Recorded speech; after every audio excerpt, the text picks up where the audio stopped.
Hi, this is Susanna Corbett. Thanks for downloading Stepod and Son. Hello and welcome to Steptoe and Son, a podcast based at Mews Cottage, 26A, Aldrum Lane, Shepherd's Bush. This is the home of the world's most famous rag and bone men, or as Harold would say, Salvage Recovery Operative. My name is Darren. And I'm his co-host Si, also known as Two of the Three Comedians podcast that we co-host along with the amazing Tom from One Foot in the Podcast. We plan to review episodes, chat to fans of the show, and maybe even chuck in the odd quiz. We hope you enjoy listening. Please check out the pod on Spotify, Insta, Twitter, and all other platforms. Hello, David. Can you hear me okay? Hi, David. Yeah, we can hear you. How are you doing? You all right? If I could, obviously, I'm Darren, David. We've spoken a lot on email, but I'd like to introduce my Oppo. This is Simon. He's the host of Steptoe and Son. Good. What is that background you've got there? What's behind you? That's me. That's my club, Sheffield United. So, Blade. Yeah. So I've picked up. I'm guessing you're a City fan, are you? I am. Right. Brilliant. Great stuff. So yeah, I thought I'd just put it on there as a little bit of a kind of link to a bit of football. Kyle Walker. He's a link between us, isn't he? Yeah. So. He is. He's a it was a good idea putting that in the background. Sally was good. Yeah. I think he'll end up back at Sheffield before. Well, that's it. That was the talk. Even last year there was talk, and then obviously he signed a new deal with you guys, and he's done obviously won another Premier League. But yeah, I'd love to see him back because it's been about 15 years since he left us. So yeah, such a long time. Well, he's never he's never hidden his love of the club. So yeah, yeah. That's what you want as a fan, isn't it? You just want people. Yeah, that's it. Someone who's genuine and backs us. That's it. No, that's good. But yeah, so if I just give you a quick introduction, David, I don't know if you managed to sort of listen to any of our pods. We started out another friend of ours called Tom, and we were doing the Three Comedians, and we talk about sort of any UK sitcoms. And me and Si always seem to keep coming back to two things. We keep coming back to Rise and Damp and Steptoe. So we thought we've got to do it. We've got to do a Steptoe and Son because I think we're bigger fans of that than Rise and Damp. So yeah, and then I think it was Tom who came up with the name, didn't he? Say the Stepod and Son. Yeah, no, that's it. It's just roll off the tongue and it works quite well. So it's a good name. Yeah, so we started, I think, was it January? So to start the year, and then we ran through. We just had to pick 2 episodes from each series, didn't we? Rather than do every single episode.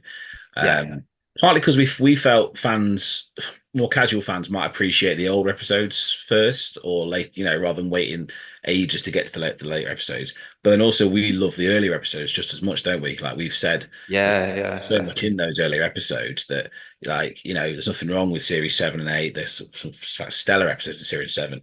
But some absolute gems in series like 2 and 3 in there, that just make us laugh, but also make us really appreciate the drama and the acting and the writing and everything that that Steptoe was and how groundbreaking it was. Definitely, yeah. Because I think, just if I introduce yourself, David, just to introduce to our listener. Yeah, so we've got obviously myself and Si on tonight. We've also got a very special guest, an accomplished writer of over 50 titles, including the book we're going to talk about tonight, You Dirty Old Man, a Wilfrid Brambell story. So welcome, David. Oh, hello, gentlemen. How are you? Good. I resisted the urge then to do the dirty old man. There's only one man that could really do that, wasn't there? Yeah, that's it. It never sounds right. We've had one of our fans of the pod. He does a really good Albert the Arrow. He does a really good one of that, but it's a tough one, that, isn't it? Yeah, I won't be making any attempts. We was hoping for that. Yeah, so yeah, myself and Si, we actually listened to the book again recently on the audio, the audio book. I just want to say we're like both massive fans. I'm amazed the amount of research you did and the effort that went into the book. Was it 2013? Yeah, it was. God, I'm trying to think when I first actually started it. It might have been around. It was such a long time ago, because it was quite a severe delay in the project. I started, I think it was around 2011, 2012, and that really kicked off with being able to go and visit Galton and Simpson in London. And I thought, once I've got them on board, then that is the foundations for the whole project, because I thought, if I can't get them, there's no real point in me doing it. If I can't get the people who created it and were there from start to finish, I didn't really want to do it. So I was amazed that, first of all, that they said, they were happy to help, and then secondly, to be invited to this big rambling mansion in, I think, I'm trying to remember where it was now. Yeah.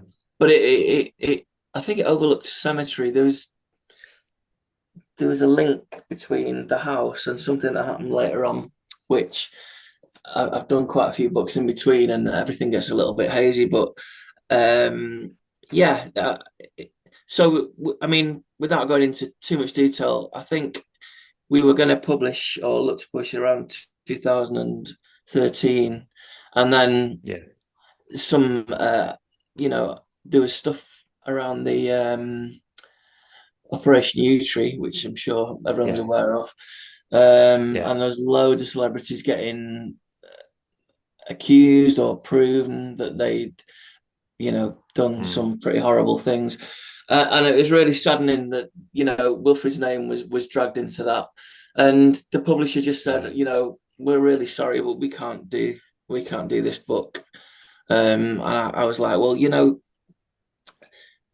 I guess I completely understand that, but it's a really difficult sort of topic to broach. And in the end, I think there was a couple of accusations against him from a time on Jersey when he was allegedly there, and then nothing else ever came out. And it seemed to be, in the end, that it's a shame that Wilfrid wasn't around to defend himself, because I think there's been plenty of allegations from people that maybe went unproven, but once the name's tarnished, it's hard to sort of track back. But then we revisited it. I went back to the publisher in 2017, 18, something like that. And they said, we're happy to proceed. And hence, we eventually got the book written and published. Yeah, because I mean, just going back to the, funny enough, we were talking about it the other night, me and Si, and he said he was very impressed with the way you sort of handled that, and you didn't, the accusations that came up, I mean, you didn't shy away from them, and you didn't gloss over them. You know what I mean? You've looked into him, said, look, there's no proof that he was in Jersey. There's no proof that he wasn't sort of there. So we sort of, rather than not put it in the book, and then people say, why didn't he include that? I thought you handled it really well. It's a difficult topic, really, isn't it? It was really, really good. Well handled, yeah. Well, thanks. And I'm not a legal expert. I'm just I'm a journalist and an author. So you can't really just gloss over something like that, especially something so serious. And the fact is, we'll never know. But no. Everything that seemed to be, nothing had ever been said. No one had ever accused him of doing anything before, and then nothing since. Which these people seem to have had almost a habitual. If one person came forward, usually it'd be followed by a few dozen more, and then more. That never happened, and well, no one can just discount somebody's. It's just I think the person reading the book or fans of the show need to be their own judge and jury, and a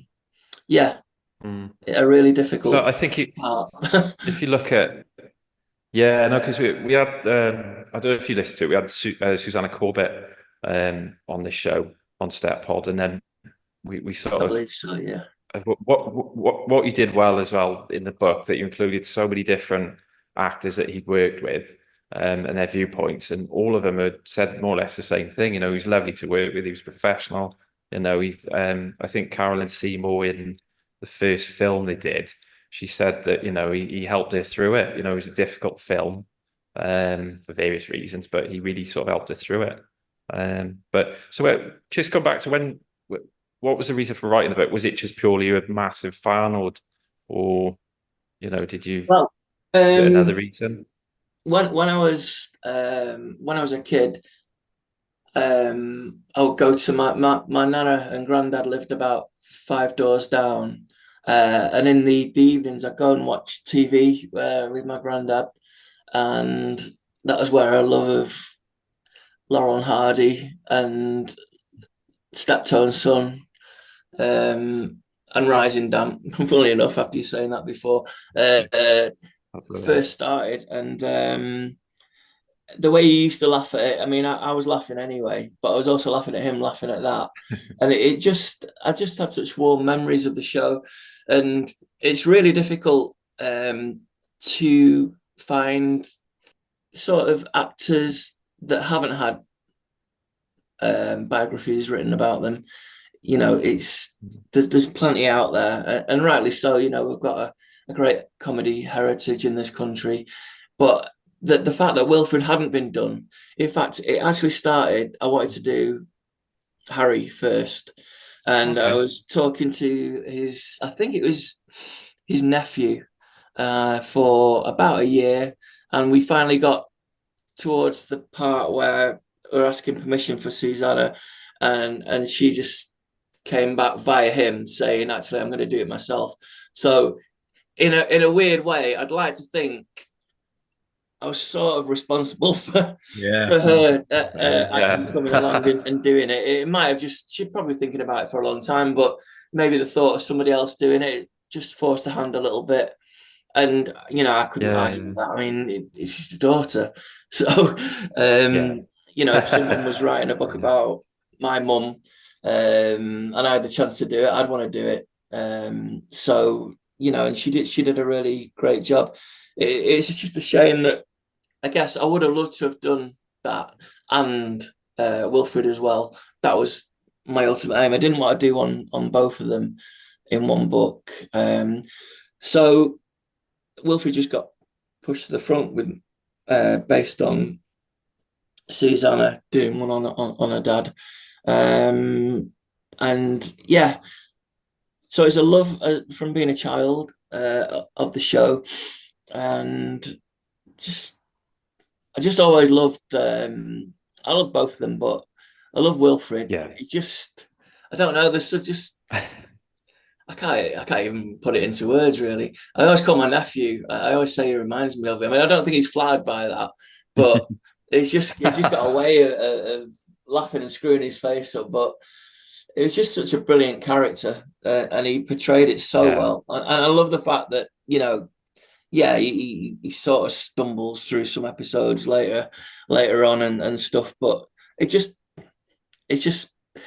makes the character more believable for me. Yeah, I said that to you last night, Daz. Then I said, like, kind of you'd Yeah. expect it from a kind of 70-year-old who's been on the gin all day or whatever around the yard. Yeah. To sort of be a little bit, so yeah, Well, kind yeah, that's art and imitating life, I guess, or life imitating art, or whichever way around it is. Yeah. Always. but it's great as But well. I think he Go oh, on, sorry, Dad, I was sorry. just going to say, I think because of how different he was to Harry as well. Harry came through the theatre workshop, the method acting, school of portraying a character, and then Wilfrid was more sort of old classic style. And I think like the two styles, it worked perfectly. Even because I think when you mentioned in the book about, I think one of the reasons sort of Sue Corbett just prompted her to do the book, as well as yourself, I think, was the what came out with The Curse of Steptoe, that documentary. Yeah. I say documentary, most of it was drama. I think it sort of prompted her to correct a few wrongs, if you know what I mean. I mean, thank God, you know, Susanna's family were all over that, and they got the. I don't think they got the full resolution that they wanted, but they got apologies. They got the DVD amended, and then I think in the end they ended up taking it off the shelf completely, which was right because it was so largely fabricated, and then to paint Wilfrid in that manner, it is strange. I had from the first batch back in 2012 ish of interviews that I did. I actually interviewed oh god, his name's going to escape me now. The guy who played Wilfrid in the Curse of Steptoe and Son. Phil Davies. Yeah, Phil Davies. So Phil, I asked him, if he was up for an interview about the part, and what I was getting from him was that he wasn't really comfortable in some of the aspects of the portrayal, and he gave us a fantastic interview. But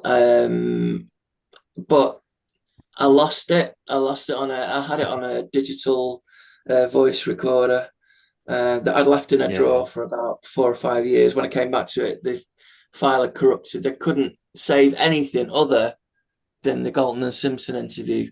But I had Wilfrid's agent of maybe 20, 30 years on there. Wow.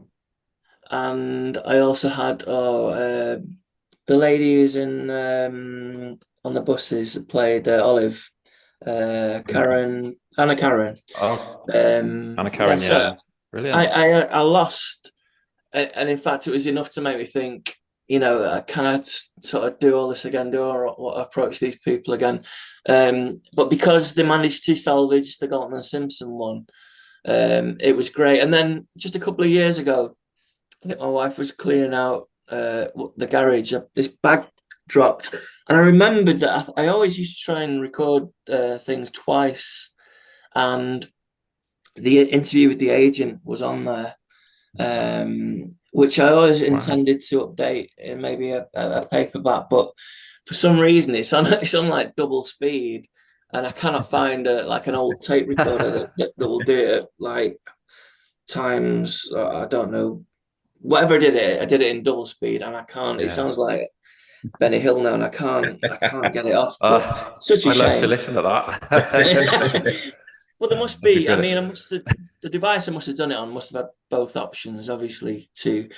But I want to listen to it again myself because you told me so many brilliant things. I went to see her somewhere in the Cotswolds, spent about 2 hours with her, and she told me stuff that nobody else knew, and I'd sort of lost it all. But I found it again, and hopefully maybe one day I'll find some way of getting actually the interview off there, but it's of no use to anyone at the moment. Can we help him with that, Si? Is there any way we could help?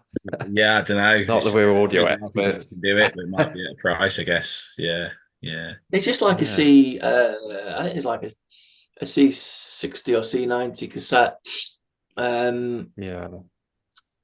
So it's there. It's there, and like I said, even just out of interest, I'd love to listen back to it because it's 10, 11 years old, and unfortunately, she passed away maybe a couple of years after the interview. But she was a great woman, and she had some amazing stories of Wilfrid and some of the shows that he didn't get into that he'd gone for that aren't in the book, but I just cannot recall what they were. So yeah. Yeah, I mean, one of the questions I was going to ask you is, I mean, reading the book, it strikes me how private Wilfrid's life was and how he kind of kept itself to himself, didn't he? And so was it really difficult to kind of carry out research into his life with that sort of obstacle? The fact he, was, I wouldn't say a recluse, but, he wasn't, I guess he didn't give many interviews and newspaper interviews and things like that. No, it was a real problem. There literally wasn't any sort of close friends or family that could have given an insight. And I think there would have been very few people that actually knew.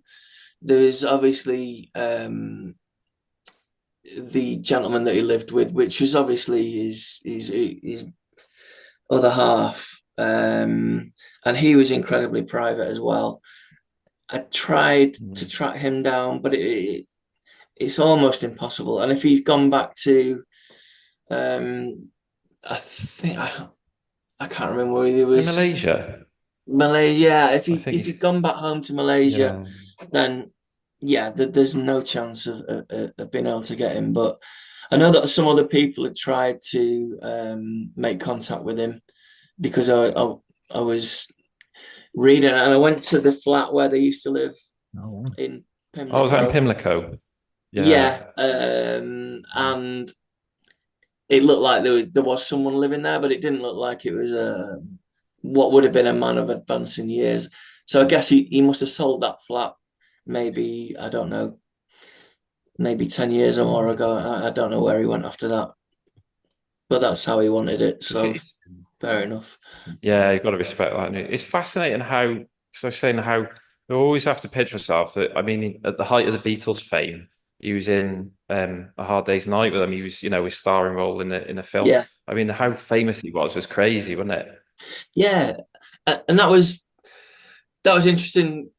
I mean, when you're doing these biographies, they're brilliant. It's like doing you are a detective in many ways, because you'll interview somebody and they'll go, have you spoken to such and such? Did you know that person was involved in this project? And it just leads to so many avenues. And as a kid, I didn't realize he was in that film, because I never saw it. I wasn't a big Beatles fan.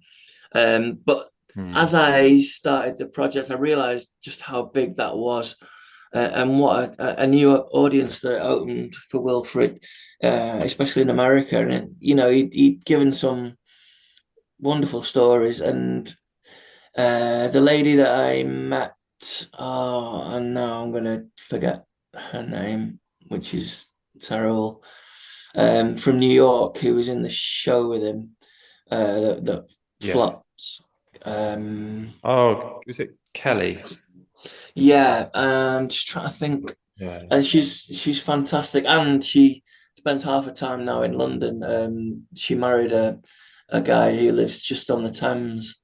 A few years back, but she gave me some stories that were just gold dust, really, because not many people are still around from that particular musical, and of course they became good friends, and she experienced Wilfrid's sort of fame, I guess, in America once the Beatles movie came out. And he genuinely was getting chased by young girls, in Manhattan and what have you. Because was it Anita Gillette? Yes, thank you. Oh, sorry, I just googled that. Anita. I didn't come up with that myself. It was Anita Gillette. Yeah. My wife says I've got a terrible memory for names, and I look at people and do that horrible smile, and they know that you've forgotten the name, but I just don't seem to have retention for names. But anyway, it was fantastic finding it out. I did attempt to contact Paul McCartney, and I think it was Tony Palmer who he said to me, he said, with McCartney, he said, you never know, if he likes the sound of it, he might do it. He said, my advice for you was just to write to him on his farm in Sussex and see if he gets back to you. But sadly, he never did. But it would have been good to have heard what he had to say, just because of who he is, more than anything. So you're saying like a bit like a police investigation. It's almost like a cold case in a way, because all this happened sort of 30, 40 years ago, didn't it? So like you say, a lot of people have passed on or have faded. So that the book does come across fantastically considering those obstacles you had. So great stuff. Well, I mean, the oldest one I've done is on Basil Rathbone. If you think Wilfrid Bramble book was difficult, then Yeah. we're talking about almost nobody Yeah. alive for Basil. So it was easier with Wilfrid because there were still a lot of actors still alive, and there's more modern articles about him. There's obviously interviews on YouTube and what have you. So yeah, but it is, and it's amazing where one thing will lead to another. I've just done one on John Inman, and you always seem to come across a person who really helps you. Is prepared to share, information, and it's happened with each and every book I've done so far.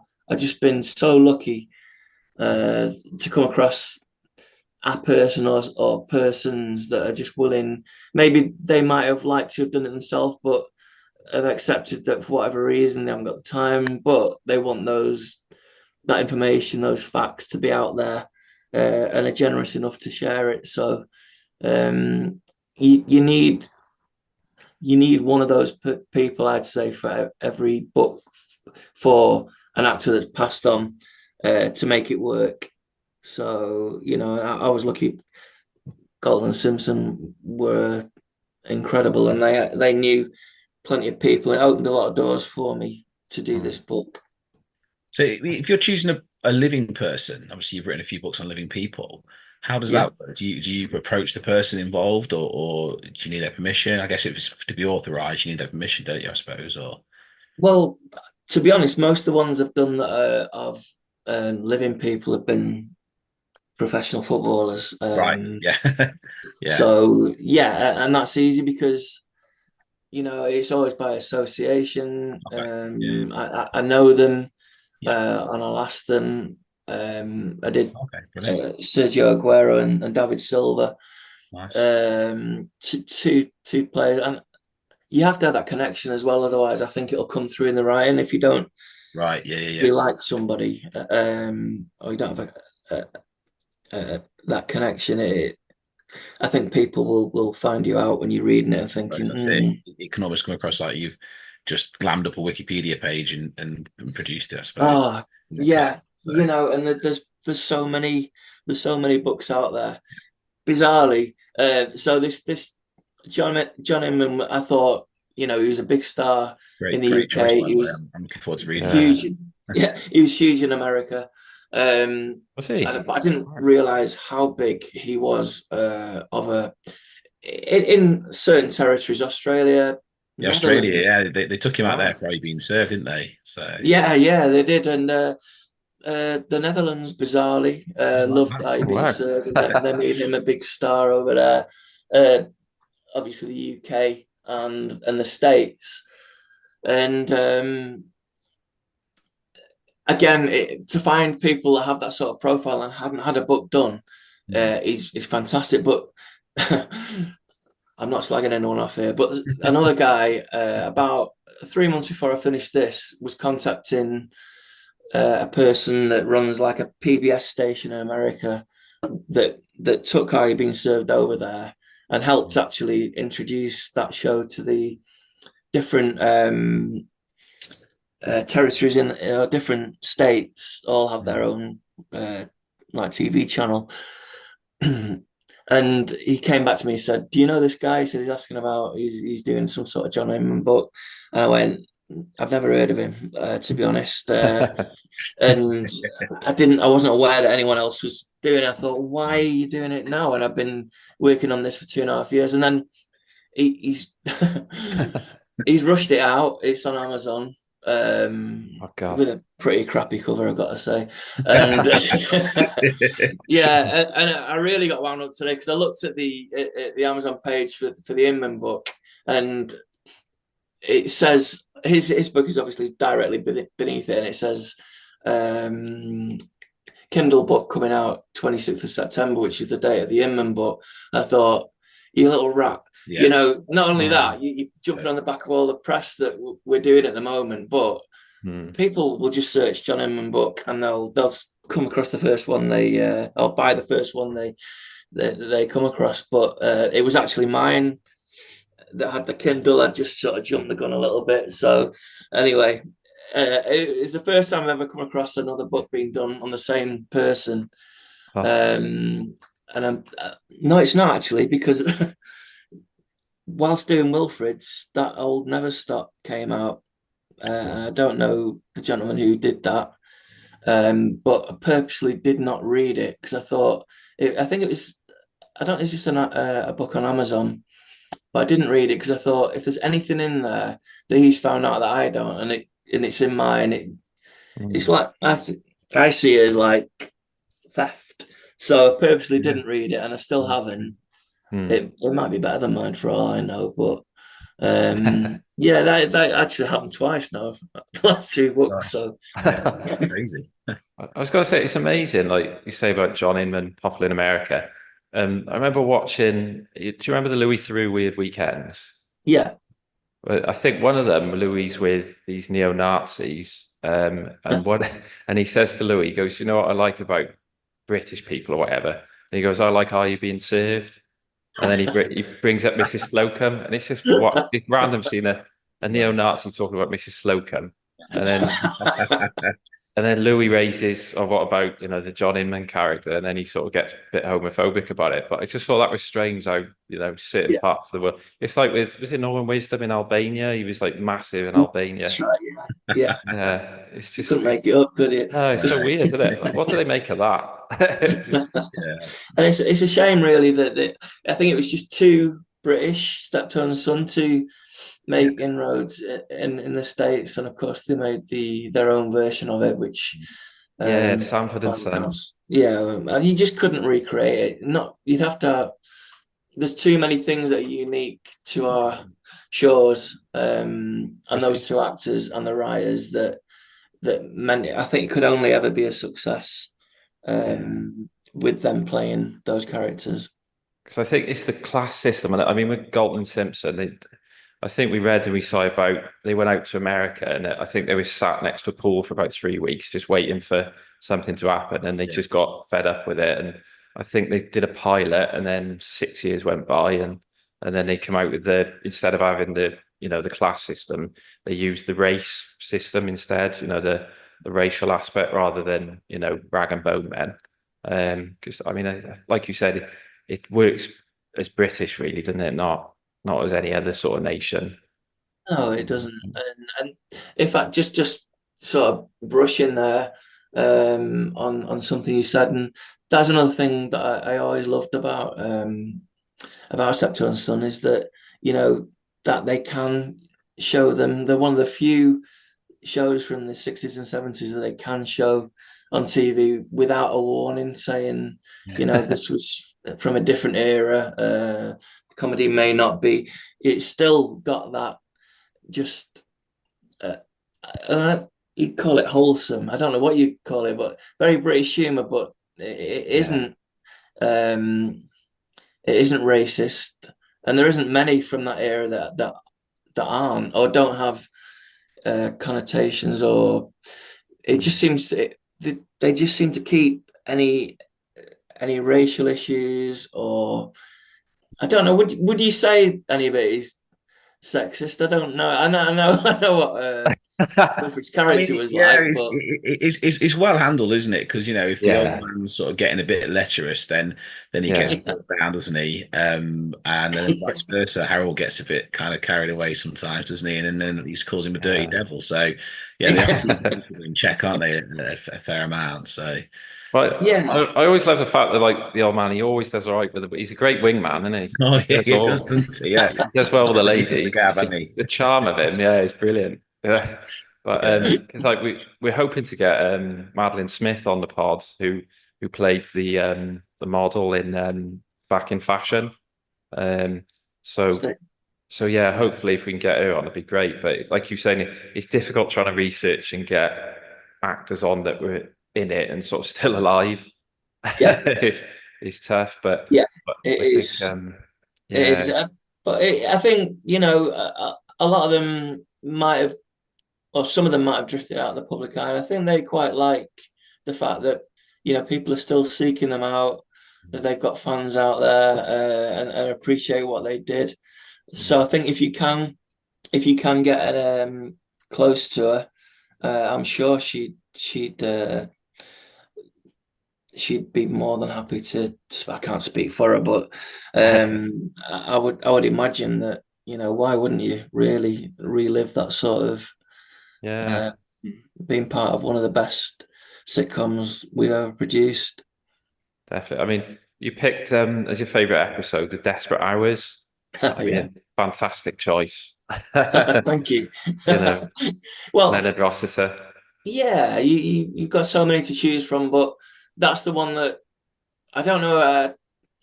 I think just the fact that there were mirror images of each other, and doing the book to find out that, I think this J.G. Devlin was considered, I think, for the part of Albert Steptoe. So that I found fascinating. And when you actually watch the episode, you could see him quite easily, couldn't you, being in that role? And we wouldn't have ever known anything different. No. We'd have only known him as the old man. I think it would have worked quite well. He always seemed to play characters that were older than himself, than his real age as well. So, and Leonard Rossiter, I don't think he ever made. Did he ever make a bad sitcom? I know Tripper's Day probably wasn't the best. You see, I've got a soft spot for Tripper's Day. I've got it on need to watch it again. I don't know what it is. I mean, he elevates the material. Don't he? The material's not great, but I just have a real soft spot for it. And I know what you mean. It doesn't work anything like Rising Damp, and it's not as memorable. In fact, that people don't even talk about it anymore. Yeah, but I picked it up on DVD, and I just wow. it'd be good to watch it again. It'd be good to watch it again because it's not bad. It's not bad, but it's like I say, it's no Rising Damp or Ready Pairing by any means. So, well, there's a guy at work I work alongside, and he just he never stops going on about Reginald Perrin, and it's one that I watched when it was originally out, I think, and never since. But it's maybe what I go back and revisit it. But yeah, he's just an amazing, and to have that quartet in one claustrophobic episode, and them both start sympathizing with each other, and the fact how the other one was holding them back. Well. Like, this was towards the end of the run of Steptoe, but like arguably, that seventh series just had hit after hit after hit of episode, wasn't it? It wasn't a bad episode. And I think, like they mentioned, didn't they, that probably by that point, Harry H was getting quite comfortable doing the role. And even though Leonard Rossiter had been in it before, in The Lead Man Cometh, I think it sort of, he realised, with Leonard Rossiter, if you're up against him, he's thinking, right, I'm going to have to put a shift in now, and you could see him up his game, couldn't you, in The Desperate Hours? Yeah, I think that's a good point. I don't think, you could act alongside someone like Leonard Rossiter and bring your B game. So I got the impression that they all enjoyed that episode, and I think it was probably one of Galton and Simpson's best written episodes out of all of them that they did. Just from my point of view, that's the one I enjoyed. But I love all the Christmas ones. I love the movies as well. And I always have them on every year, and I've introduced my kids to them. My eldest daughter is a Morecambe and Wise fanatic, and she's 21 now. But she's grown up with that appreciation of the shows that I grew up with, and it's great, because it is harder and harder, isn't it, to pass those sort of shows on to younger people today. It's a world away from what they know. So there's a few.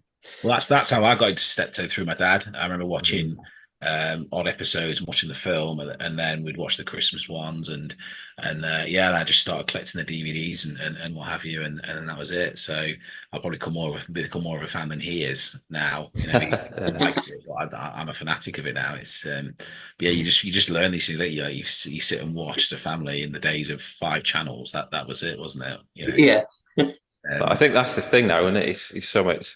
I sound like I'm about 90, but his streaming channels is so much more to offer than back in the day when we had 4 channels and that was it, and no internet. No internet. Yeah. That was it. Yeah, that was that. You kind of either had a video or you watched what was on the telly, and with peaks like that, like Dad's Army, again, another one that I really grew up loving because watching it. It was 3 channels when I was watching it as a kid. It was BBC One, 2, and ITV, and that was it. So you had even less. Like when Channel 4 came, it was like, wow, we're just like the States, all these channels to go on.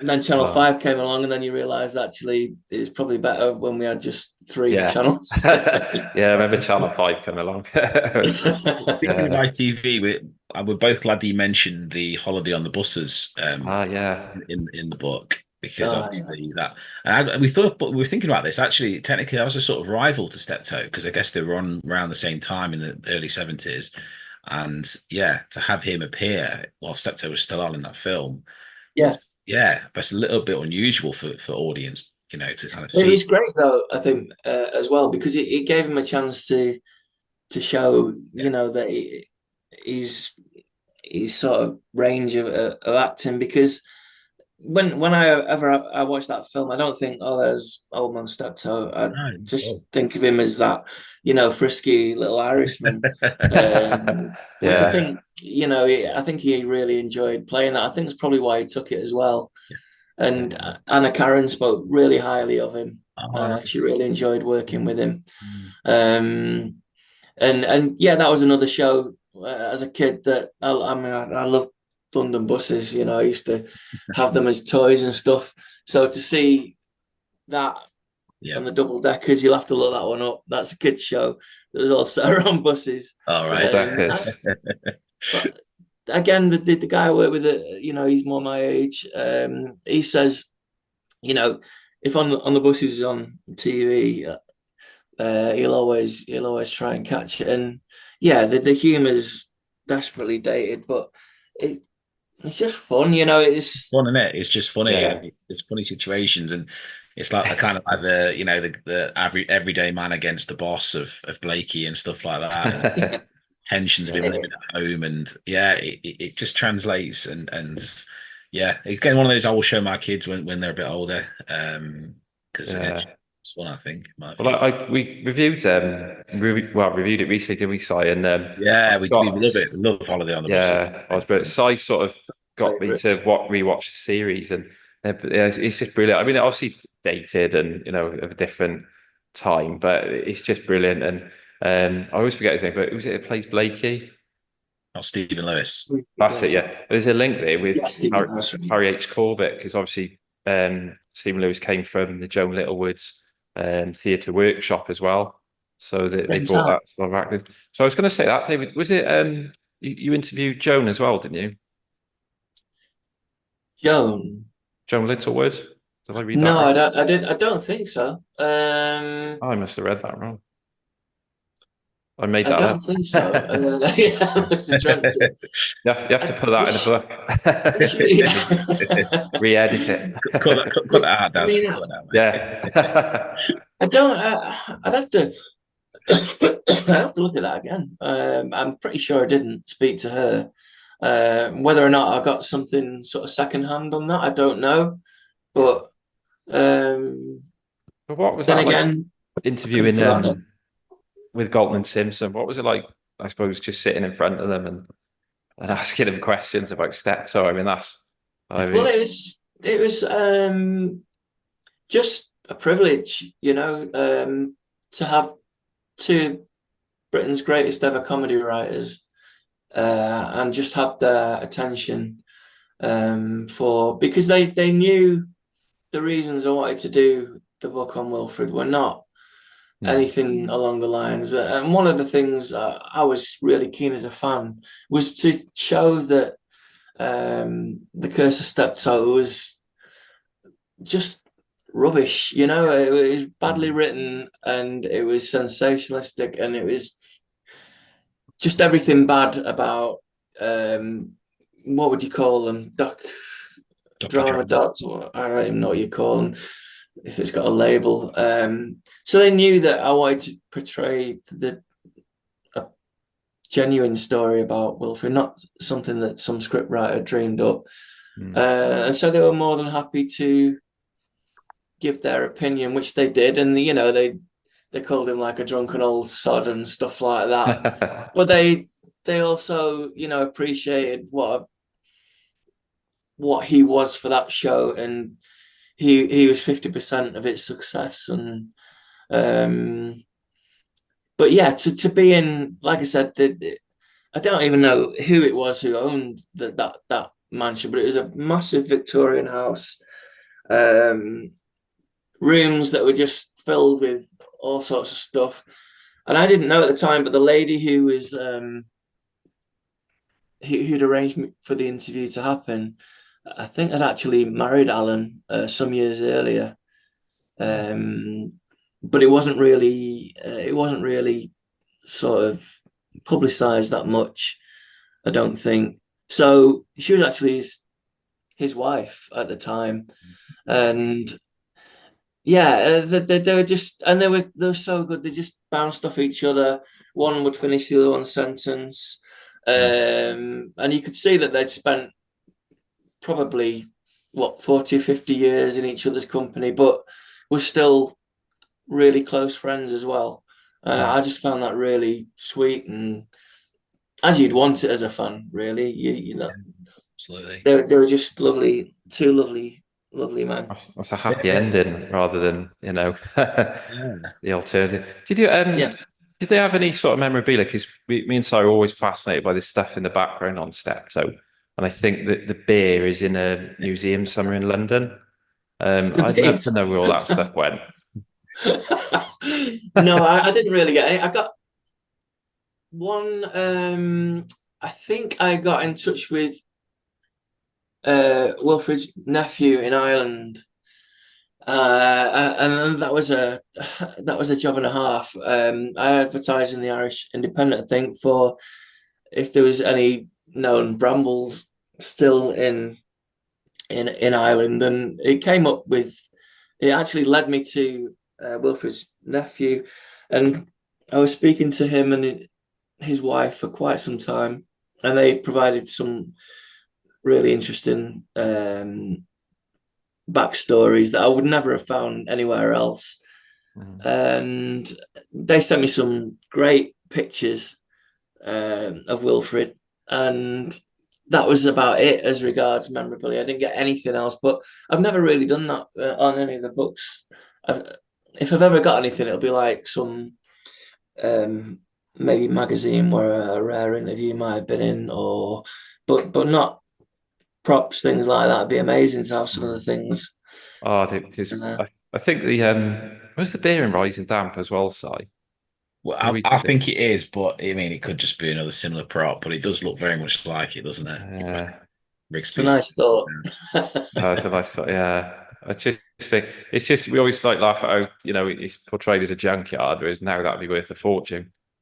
God, yeah, it would. And that going back to the Desperate Hours, of course, you know, the fact that Wilfrid had been up for the part of Rigsby, or Rooksby as it was known then. Yeah, I was going to say about that. Yeah, Rooksby. Yeah, I spoke to Eric Chappell, I think, at some stage, and he was just saying that, you know, unfortunately, when they were developing it for the TV, they just didn't think that Wilfrid was the right man. I think it was because, obviously, by that time he was so well known as Alva Steptoe, so they thought people will just think, yeah, which of course happened again in Only Fools and Horses as well. So yeah. I say, yeah. I did enjoy that Blackadder story about how he kind of walked off yeah. Yeah. It just wasn't in the mood for their kind of deliberating or whatever they were doing to develop the scenes. They just wanted to do it. Well, it's two worlds colliding, wasn't it? It was alternative comedy, I guess you'd say, and established actors. And it was great that they wanted to bring those people in to their world.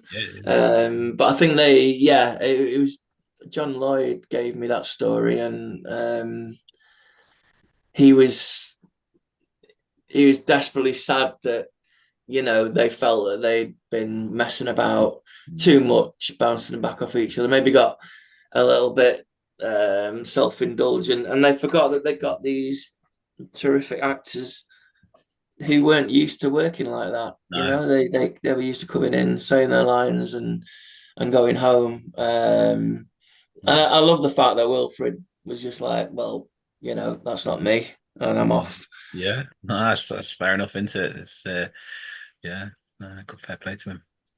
Yeah, just going back to you said about when he played rugby. I don't know if this is true, but there's a photo that I found on, I think it was on Twitter, of this allegedly Wilfrid playing rugby. But I don't know if you can. I don't know if that's showing on there. I'll have to It's put that on the social blurred. media. Is it? It's pretty blurred, yeah. I don't know. I'll have to send it to you, but See.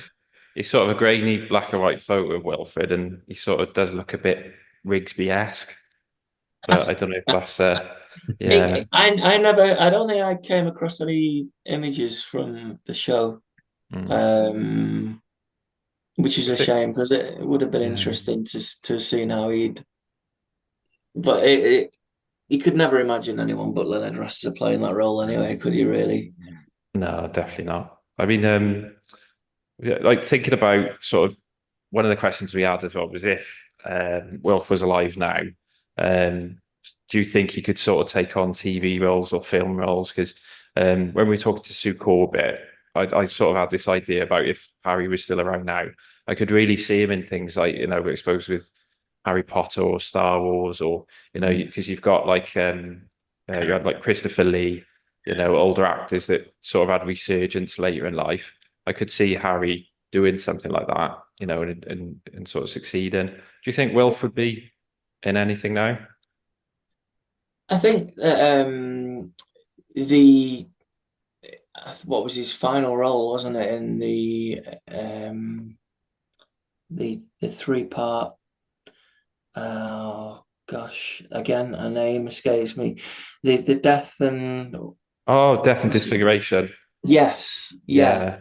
The director of that spoke to me, and he thought it was such a powerful performance, and sadly quite close to how Wilfrid sort of ended up, which is really sad. But he thought it was one of the most powerful performances, and he felt,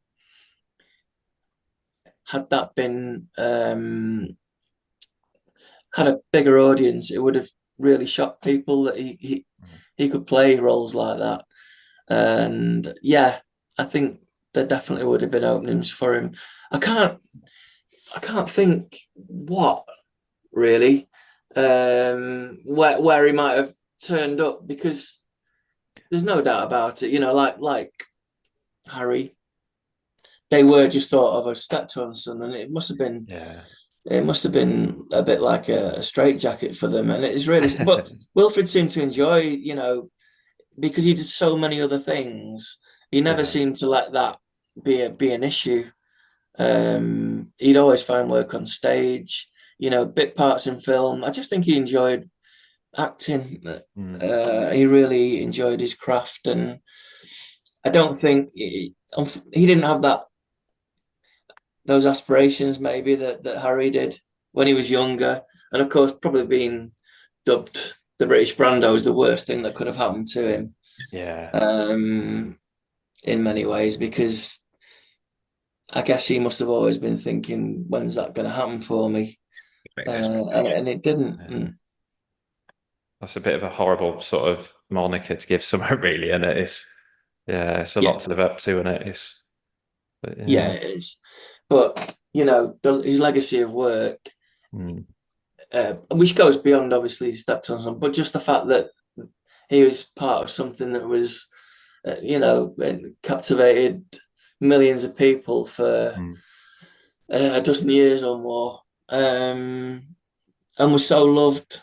Maybe a lot of actors would would give anything to just have that one role Yeah, that's it. that made them remembered and loved for many years after they passed.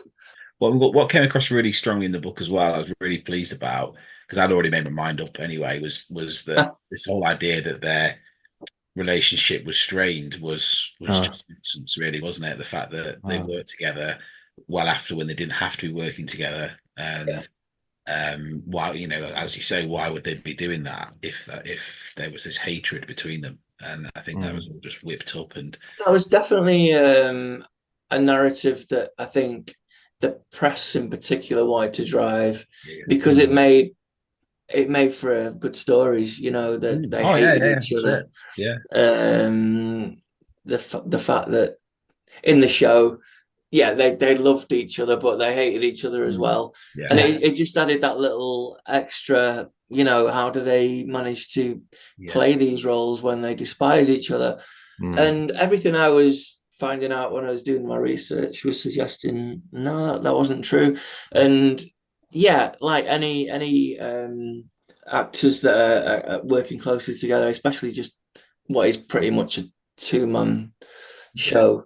If you don't fall out, then there's something not right, I think, because everyone gets on everyone's nerves after a while, don't they? You're striving for the very best, aren't you? Like, you know, best show and whatever. So. Well, this is, and there's no doubt that, I don't know, I will go back and listen through all your episodes when I've stopped listening to my horror podcast. Oh yeah, I do need to thank you, David. You recommended the Radio Rental podcast. I've started listening to it. Oh, it's brilliant! I'm on episode 22. Excellent. You're lucky you've got all those to come. Yeah, they're brilliant. Did you say you were currently researching a supernatural podcast yourself? Yeah, I am. I don't think it'll be very popular because I can't stand my own voice, and I think if I can't, then everyone else is going to think, oh God, you know. There's one called Haunted UK Podcast which I've listened to, but it's like a love-hate thing. I quite like the stories that are on it, and I just think that's what it'll be with me as well. I think people go, oh, yeah, it's, you know, decent story, but, you know, can you get someone else to maybe narrate it? But yeah, I am doing that. It's something I've never done before, you know, and I might come back to you guys and ask how, you know, you set up and stuff. The editing thing frightens me to death. I've got a lot of different interviews, and at the moment it's like having them all spread on a table and right now knit it all together and make it into something that people want to listen to. So yeah, with everything else, it's going to take time to learn that, but hopefully I'll get the hang of it. And if me and Si can do it. That's it, yeah. But no, but that's at it now, aren't you? Well, that's it. You know, okay. just learn by doing things wrong as well. You know, when you lose things or delete things by accident, you know not to do that again, have you? But we use Audacity, which works pretty well. But there are other packages out there. Because I think the one I've downloaded. I had issues with Audacity once, and I downloaded 2 or 3 other different platforms and had a look at those. But I still think Audacity is the best. User friendly and everything. But for just getting it done and getting it pushed out, it works a treat, doesn't it? So you're right. Really, I just need to. The story itself is brilliant. Yeah, you know, without going on long-winded, it's about. I think, did I tell you, Darren, the poltergeist case that lasted from 1992 to 2006, I think. But in 2 different houses that were virtually adjacent to each other. And since then I found out on this particular close in Bolton that, you know, several houses have had similar sort of experiences. And now I found out that one house used to do Ouija boards every Friday evening. And it just seems to, whether you believe it or not, you know, it's a really interesting story and the people that are telling it me are terrified by it even now. So yeah, hopefully I won't make a mess of it. But yeah, I won't be as polished as you two anytime God, soon, no. I don't think. No, I used to, that do is you remember the fascinating. TV show Strange But True with Michael Aspel? I used to. Oh yeah, Yeah, that's still on YouTube, that. Is it? Oh, yeah, right, Yeah. because it used to give yeah. me nightmares growing up because it I was watched it. I done watched a so couple well. recently, so I was going to Oh, say, right. Oh, brilliant. it's still the same because I can remember the Enfield poltergeist. Yeah, the info guys. I can remember where I was when I first watched it as a kid. I can remember like the ears on my arms standing up and thinking, "Oh Yeah, God, it sticks with you, I'm not doesn't going to it? sleep." There's But one on the Stocksbridge bypass in Sheffield, and whenever I'm on that road, I always think about the story from how there was kids. That one's on there. I must have seen that just a few weeks ago. Oh, right. So Yeah. if you go on there, you know, like people do these collections of, you'll click on like Oh, the okay. thumbnail and it'll Yeah, go 47 episodes or something. Oh, nice. Yeah, Yeah. So you'll have to catch up and Yeah, relive your childhood on Relive a there. childhood. oh Yeah, God. I'd be on the sofa. Yeah, got it. Yeah, it Well, was. there's one. I don't know if you've heard of this one, David. It's close to sort of where I live. It's in the Brecon Beacons, and it was a farmhouse that it was having all sorts of poltergeist activity. I think it was dubbed the most exercised home in Britain. Hale Van it is, isn't it? That's it. Yeah. I mean, Yeah. I didn't know anything about it until about a year and a half ago, and it's literally 20 minutes from where I grew up. Really? Wow. Yeah, and it's fascinating. And the podcast, I think it went into detail with all the woman that lived there and her children and her ex-partners now passed on. But I mean, Which that farm? makes you think, yeah. I mean, with the electricity meter. Yeah. Well, Yeah, that was Danny Robbins, wasn't it? Who's done Uncanny. that's it. He Yeah. he produced that, and the Battersea Poltergeist as well. So he's cornered the market, and he does really well at it as well. Because he's a very engaging sort of character, isn't he? But yeah, no, that was really well made, that I thought, and fascinating. Yeah, that it was so close to you, and you didn't even know about it. No, Have you that's what I mean, been? Have you yeah. been past it? No, do you know what? I think I will now. I'll do it. But because he's so. I mean, the Brecon Beacon is in the middle of nowhere, but yeah, I'm gonna have to go up there and have a look. And I don't know what I do up there. Digress. But I'll have to send you that, Si. Yeah, won't be please, the mate. only Yeah, person this who's is done sounding that. really interesting. Yeah, and I'll check out this pod as well. It sounds good. When you're looking to release it, David, or is it like a long term? Well, I've got one more main interview with the lady who lived there while she was 10 when it first started.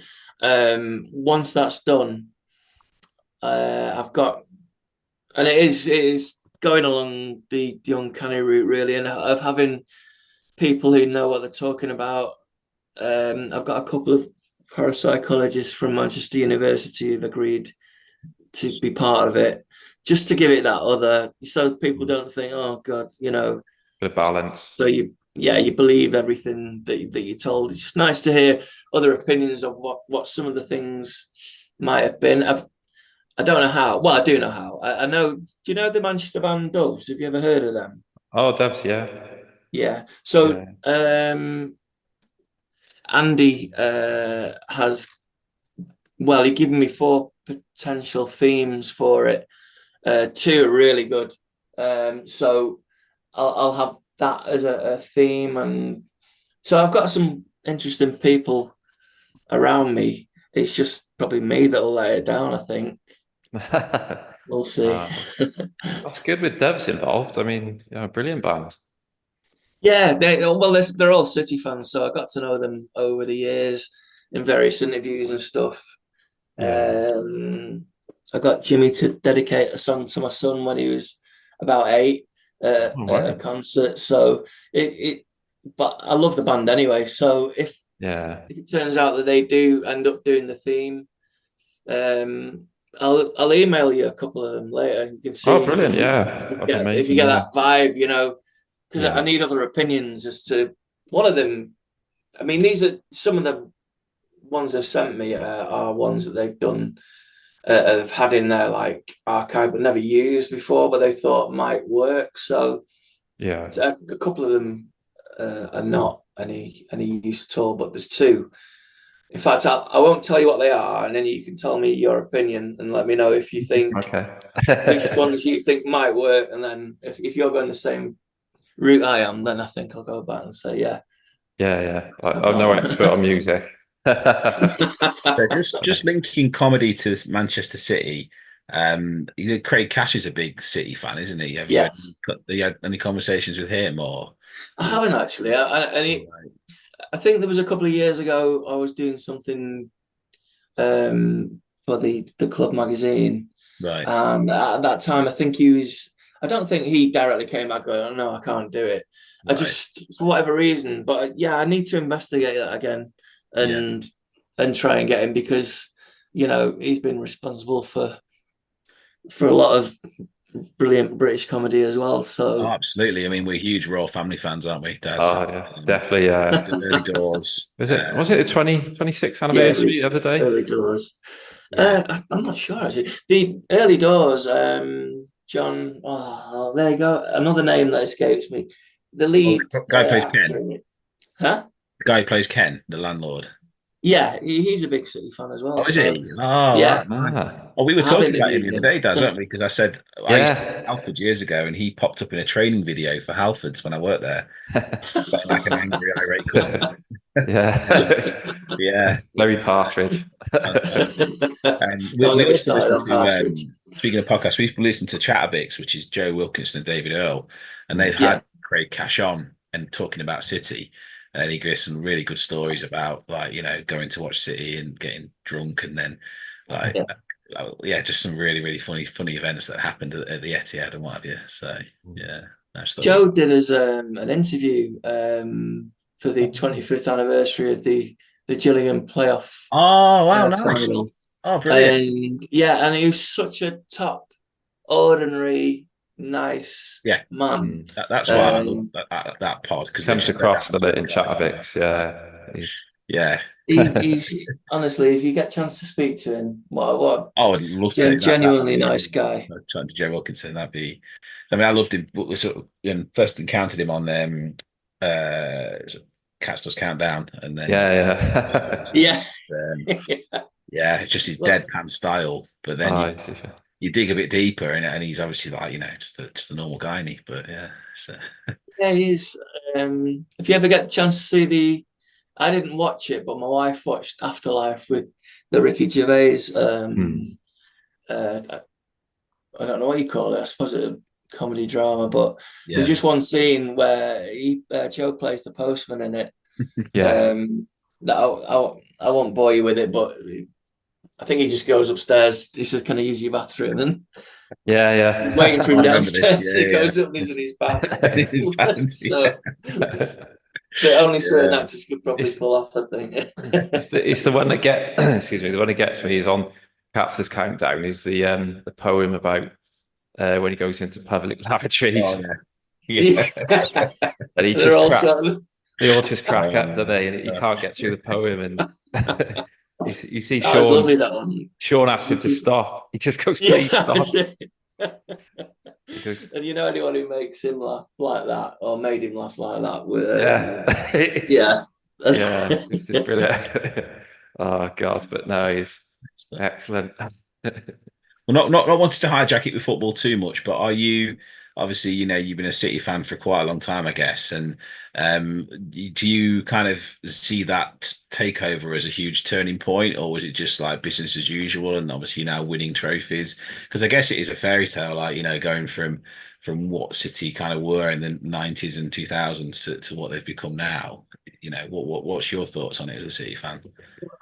So my background, as I say, is in journalism, and I used to edit the official club magazine. Oh, nice. But it was run by the Manchester Evening News. So I was there 2001 to 2009, and then the club took the magazine in-house, and I was lucky enough to go along with it, along with the designer. And from that season onwards, we just kept winning. Yeah. So I was there at the start of, was just a magical period, and the people that run it are just incredible. That's it. You know, of all the takeovers of British football, I'd say they've been the most prominent in terms of what they've given back, haven't they? And Yeah. invested in Manchester and invested in youth and what have you. They're not just coming there to play at it, have they? They've really kind of taken it seriously, and it's great to see. If you saw the area around the stadium, what it was like, Yeah, sort of 10, 15 years ago to yeah, what it is becoming. There was an article by a really good writer, journalist, and he just put it so well. He just said City got the one takeover that everybody else would have yeah, wanted, yeah. and I think that's spot on. I Yeah, suppose just lucky to have witnessed it all. yeah, I suppose after that false dawn as well, and having the Thailand Prime Minister who's in jail, is he? I think, or he's been done for something or other, hasn't he? Jackson, yeah, That's it. Yeah, I guess that was a false but dawn, wasn't it? And he but yeah, played his part. He yeah, I did. suppose he led you on to the next thing, but yeah, He sort of, he was the link between Sheikh Mansour coming on board.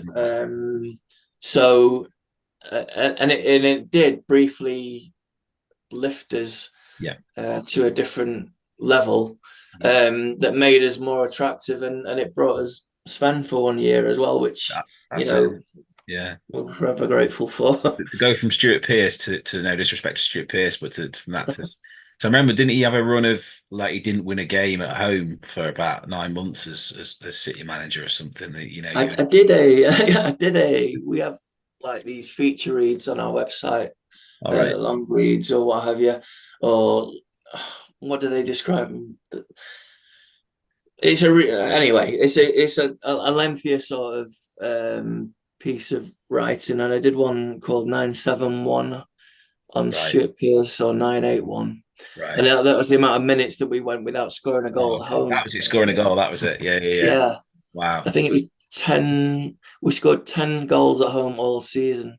Yeah, that was it. Oh my And gosh. now we've got a player like Erling Haaland who scored 10 goals already. Oh, that's it, isn't it? That's the contrast. And I think was it Yeah, the 8-0 loss to Middlesbrough, and obviously that was in the Sven era, wasn't it? But again, things like yeah. that stick in the mind, don't they, as well a little bit. But yeah, no, they've come through those days.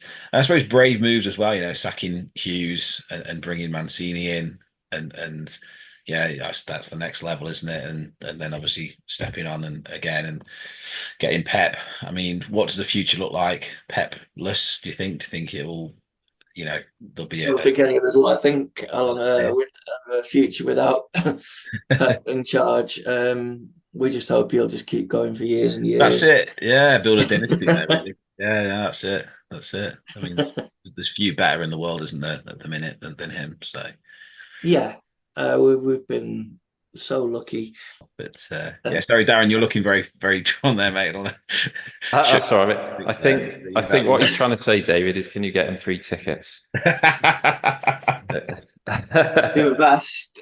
Next time we play Sheffield. Yeah. Nah, that's it. But you play my son's team at the weekend, so he's a Portsmouth fan. So nice. He's a Yeah. Burnley at the weekend. So I'm glad they're back up Portsmouth again. I've got a lot of memories of Portsmouth. Under Harry and stuff, Harry Redknapp. Yeah, decent. They've got brilliant fans. I've been to a lot of games. Again, they've gone through the ringer, haven't they? With terrible ownership and what have you. So I think you'll have to buy them outside. Yeah. Brilliant. What have I forgot to ask, Si? Is there anything I think we've covered a lot there, and we've taken up a lot of your time. So really appreciate you chatting to us. I was just going to ask, so is there an episode that you think best showcase Wolf's range, like of Steptoe? Not to put you on the spot too much, but Desperate Hours, perhaps. Well, obviously the Desperate. Yeah, that is my favourite. I'm just trying to think of.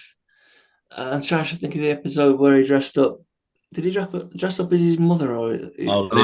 PAY later. Yeah, he's and I think that touches on his that background that he has that a lot of people didn't really know about, the stage, the musicals, which he was really some of the things that he did was, the reviews he got were fantastic, and so There's a he se- was much more than this one-dimensional, what people might imagine, and what he became probably pigeonholed with. And I always look to you guys will have seen them, the two Ajax adverts Oh when they yeah. were on tour in Australia. Yeah, It's just a little snippet of Steptoe and Son, but it's so well made. They certainly don't make adverts like that anymore. But yeah, It's like the Kenko advert, isn't it? the Ken Yeah. Coffee advert as well, isn't it? Yeah. Was it a dermatase? He goes, yeah, it's a coffee. It's like, yeah, and then he pulls a beard in that one, isn't he, Albert? He does. He takes off with it, doesn't he? Yeah. There's a bit in the Live Now PAYE later, he's dressed as, I think he's dressed as his daughter really, or something. He's that he's claiming for. Is it just a subtle bit like where he shakes the DWPSS's hand, and he shakes his hand so much, and he's dressed as a woman. He shakes his hand like he's a docker. He's just it's just ridiculous. It's just like a subtle bit in it that I think we picked up on. It's just like he nearly ripped his hand off. He's like, he's supposed to be a woman. But I think you are right though. Like you could see that, he's such an accomplished actor, and he's just he was brilliant.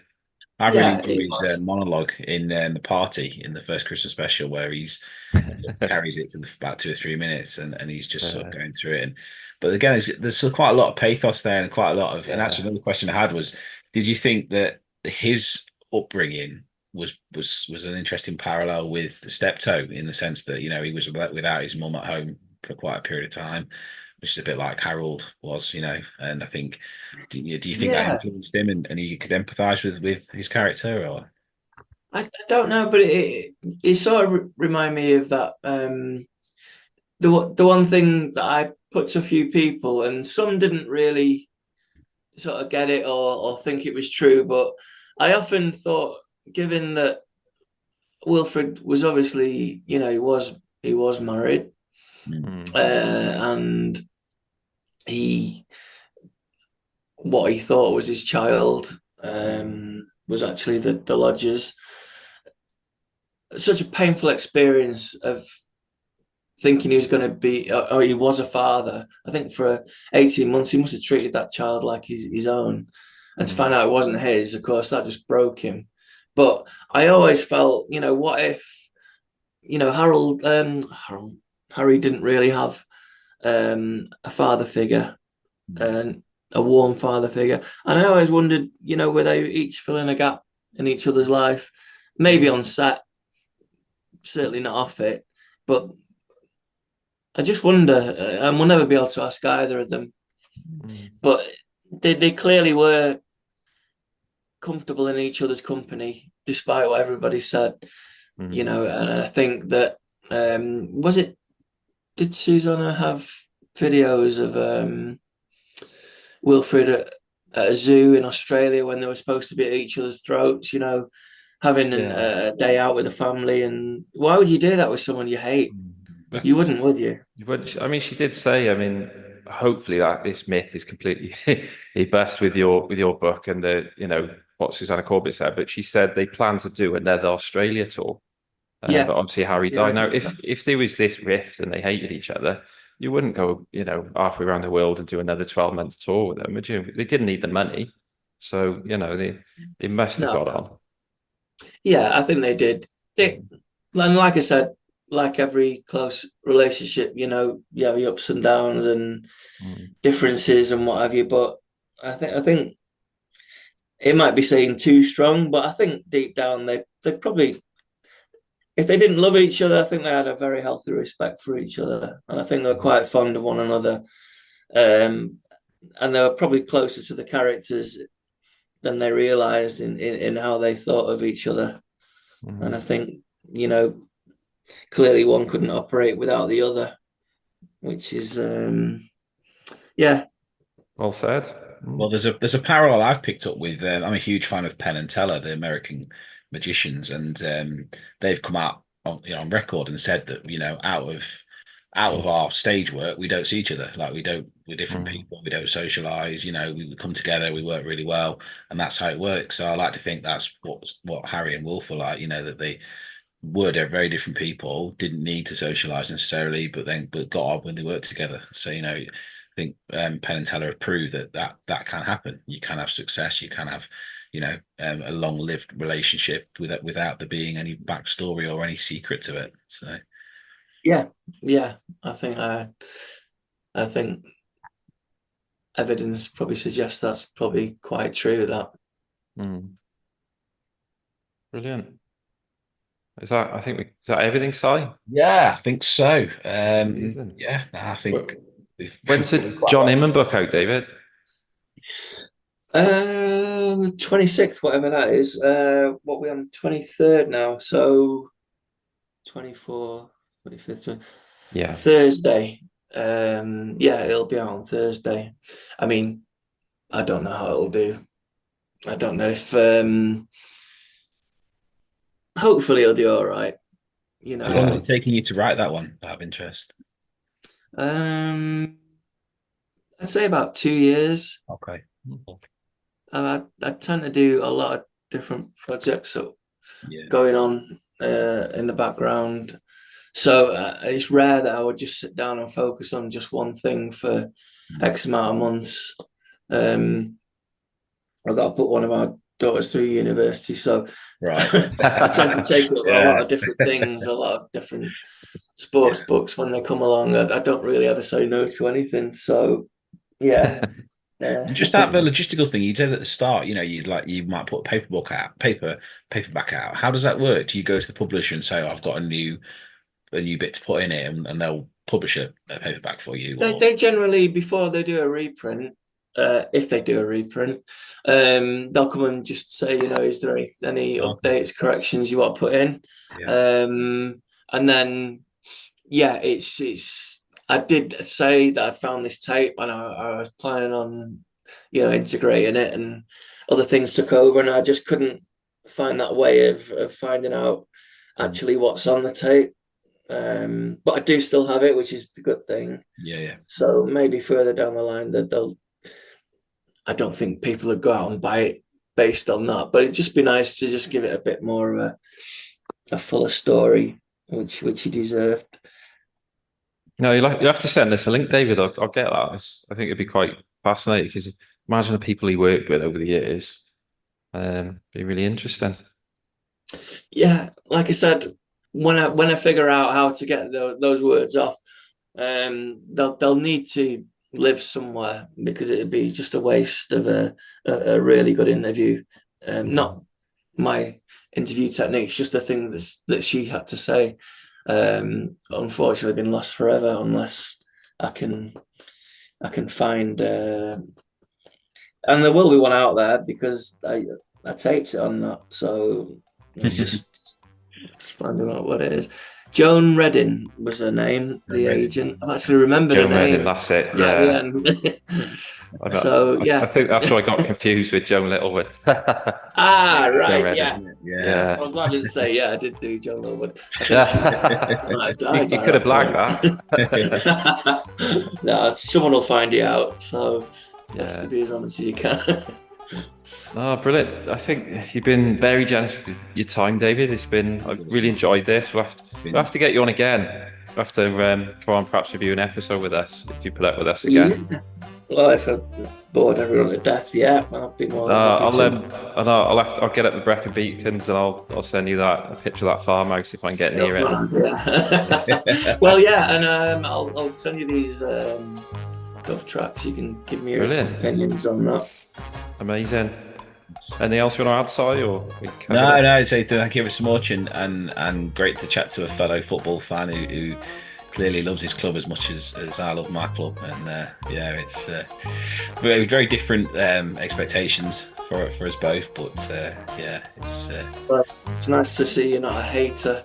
Like, oh no, you know what? Feels like 90% of the country. Yeah, no, I've got a lot of respect for City, and like I say, the couple of guys I work with. One guy, he's been City. He must be in his 50s now, and he's been City since he can remember. And we just have some really good chats about it, and he's just really like, well, I didn't choose the takeover. You know what I mean? It's not up to me. I still support them. So all this hate we get, it just drives us mad. So yeah. As long as we beat Arsenal to the title again this season. Yeah, that's it. That's it. As long as we finish above, I'm actually giving that. That's it. And United aren't looking like they're going to bother you too much at the minute, are they? They're still The noisy neighbours. Well, they're not so noisy neighbours. Exactly, They don't bother exactly. anyone anymore. Nice. Yeah, it's a joy I to know see, that. I bet, for you guys, just to knock them off the perch, to borrow a phrase. Yeah. Nice one. Brilliant. Oh, well, great speaking to you, gents. Yeah, and yourself. Thank you, David. Cheers. Keep in Cheers, touch. everyone. See you Cheers. later. Speak soon. Bye-bye. Hi, this is Susanna Corbett. Thanks for downloading Step Pod and Son.